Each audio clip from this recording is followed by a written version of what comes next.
I have never forgotten Joe's offer, and I hope, after this episode, you won't either. This is Jason Scott Talks His Way Out of It, a podcast about technology, history, and getting myself out of debt. Thanks to Daniel Boyd, William Hearn, Jeff Atwood, and the hundreds of other supporters on Patreon and elsewhere who are helping me get out of debt. Divorces are horrible. You can tell yourself that the kids have adjusted well, and you can tell them that it wasn't as bad as it might have been, but I can assure you, it is as terrible as it gets. It doesn't matter if the kids are very young. It doesn't actually matter if they're older. It doesn't matter if no one is surprised at the divorce, and it doesn't matter if everyone is surprised. Divorce is as bad as it can get. I was about 9 years old when things started going off the rails. I was 10 when they came off the rails. By 11, I was living in a condo in a different town where my father and my mother had a sort of arrangement that I didn't understand, and which I didn't understand where it came from. It came from a court, of course. It was an arrangement that I would be with him every other weekend and every Tuesday.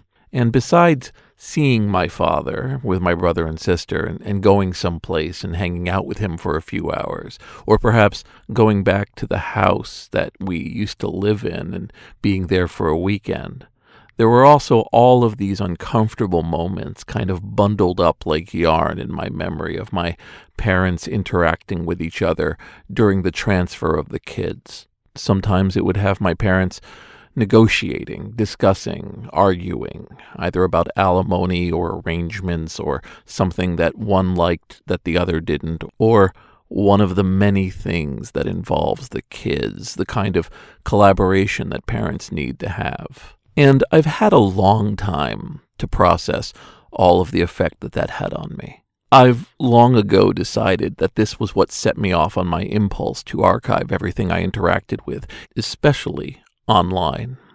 Going to a bulletin board system when I had lived in a world where my parents had split apart told me that that bulletin board system couldn't be trusted to be there the next time I called. It seems logical now, but a lot of people were calling these bulletin boards like they were institutions, like they would persist, like they were the dawn of a new way to get information, and that would never change, or not change for years or decades. But perhaps they didn't realize that there were lives and people behind them that could shift priorities or run out of money or just get in trouble with authorities, and they would be gone instantly. Where I could, I printed things out. Where I could, I saved away files. And where I could, I wrote things down because I thought it wouldn't be there the next time. And it was way too often proved to be the case. I'm not looking for sympathy here. As I've described in other episodes, I moved in with my father when I was about 15, and from there on, things blossomed incredibly. And one could argue that losing that family unit and then gaining back the kind of world my father built for me and the school he brought me to made me nothing but appreciative for where things could have gone and how much darker they could have gotten and how much of a gift was being put in my lap.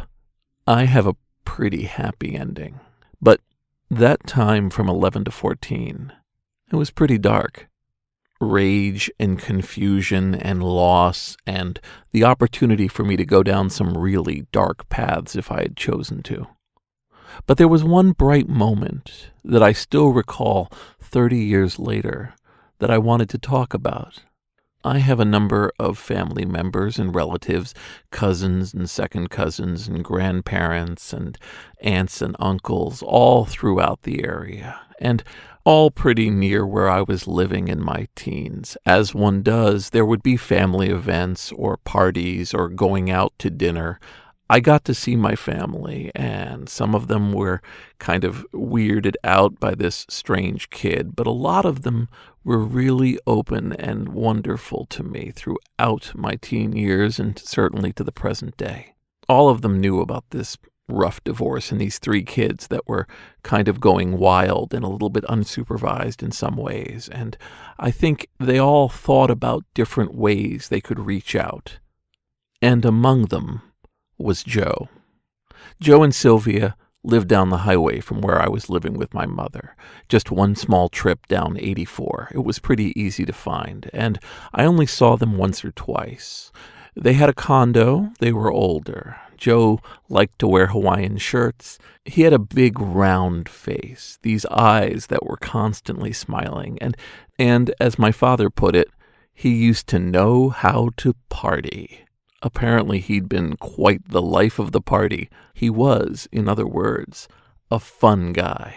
You know, that guy at the poker table who makes everybody laugh, that guy who starts to tell a story and people come closer to hear it. Just a real engaging, friendly dude. And once or twice, it turned out my father needed to drop me off with Joe.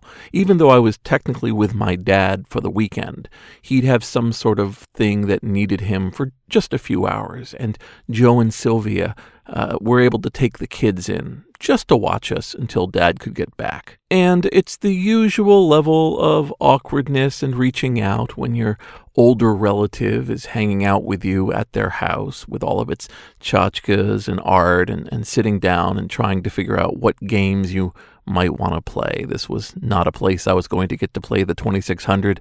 It was where I was going to maybe play a board game or sit around a table or just draw, because I love drawing. And time has really dimmed a lot of the details, except for one.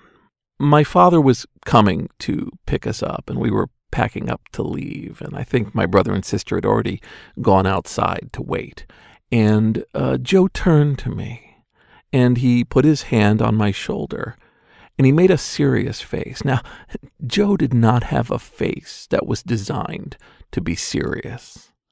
And he went very serious and said, "Look, Jason, if you ever feel you need to get away, if you ever feel you need some space or you need to be somewhere, please come here with me and Sylvia. We'll let you rest on the couch. We'll let you hang out. Just come here to our place. Sylvia and I will put you up. We'll give you some food. We'll let you hang out. If you need that, it's always here for you." And I don't know how I reacted, but it was probably with a nod and a little bit of confusion. And then I went out to go with my dad. Such a simple offer. And I've thought about this for many years afterwards. Because even though I didn't quite internalize it, even though I didn't really understand it, Joe had given me an option, a plan, an alternate. He'd given me a choice.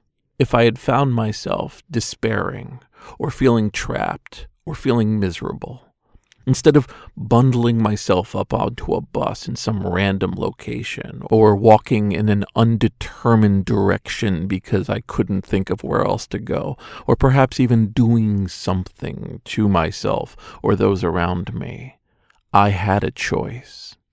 I had a little extra plan in the back pocket throughout that really, really dark period.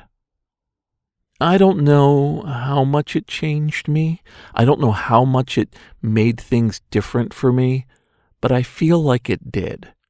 Like a really loud noise, and then they turn it down 10%. It's still painful. It's still not enjoyable, but the edge is gone. I think with his offer, Joe took away that edge. After my teen years, I only saw Joe twice.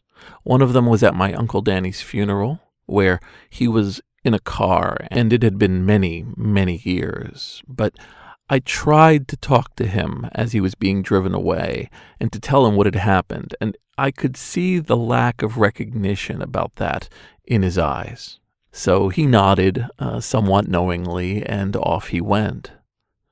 The last time I saw him was at the hospital, and Joe was very, very old at that point. His son was there, his family was there, and we were there. And I just remember his son holding his hands, asking his father what time it is, asking him all sorts of details, just to keep him focused, just to keep him around. And I always thought about how the questions were always things like, "What time is it, Dad? Dad, what's going on? Dad, tell me your name." But what it was really saying was, Dad, please stick around a little longer. I'm not ready for you to go."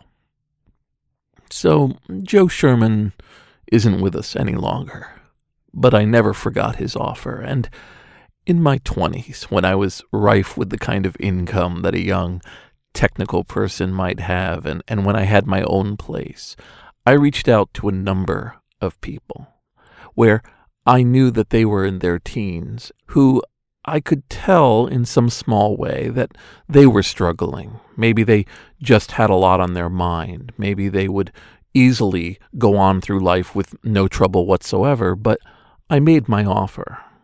I said, if you ever feel you need to get away, to have your own space, to just get some time to think, my door is open. I have a couch. I've got plenty of food. It's always there open for you.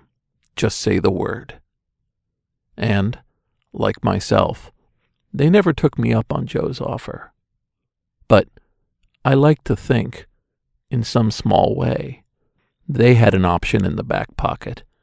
I hope that I had taken away the edge. This is Jason Scott Talks His Way Out of It. Thanks to James Bekoyanu, Mark Pilgrim, Adam Green, and the hundreds of other supporters on Patreon and elsewhere who have been helping me get out of debt. Maybe there's someone I've made you think of. Maybe there's someone in a family or a situation or someone you're aware of who you just have a sense that it would help them to know that they had options. May I humbly suggest you consider giving them Joe's offer.